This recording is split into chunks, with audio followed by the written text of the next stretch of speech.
हमारे खुदावन यीशु की अंजील मुक़द्दस यूहन्ना के मुताबिक उसका छठा बाब 35 से 40 आयत तक। उस वक्त यीशु ने यहूदियों से कहा, जिंदगी की रोटी मैं हूँ, जो मेरे पास आता है वो हरगिज़ भूखा ना होगा, और जो मुझ पर ईमान लाता है वो कभी प्यासा ना होगा।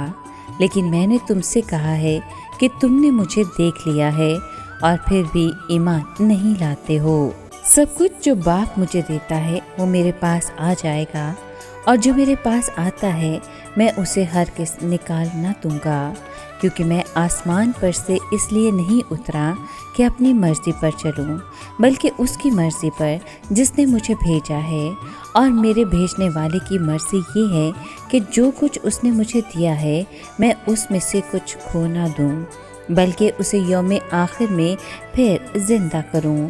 क्योंकि मेरे बाप की मर्ज़ी ये है कि हर एक जो बेटे को देखता और उस पर ईमान लाता है हमेशा की ज़िंदगी पाए, और मैं उसे यौम आखिर में फिर ज़िंदा करूंगा।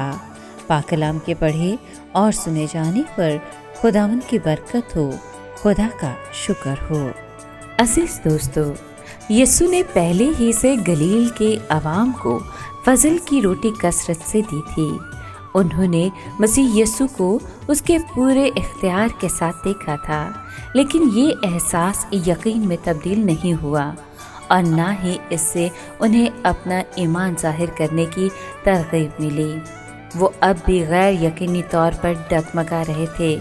वो यीशु के मुश्ताक थे, क्योंकि वो उसको रोटी का खुदावंद समझते थे, लेकिन मसीह यीशु की हस्ती पर एतकाद करने से पसो पेश कर रहे थे।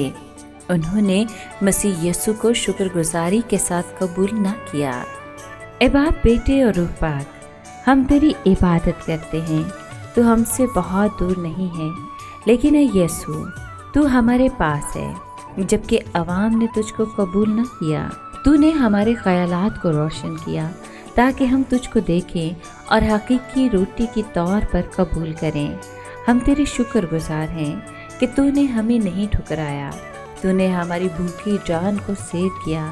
हमें यकीन है कि तू हमें अब्दी ज़िंदगी पाने के लिए मुर्दों में से ज़िंदा करेगा और अब्दी खुशी इनायत करेगा।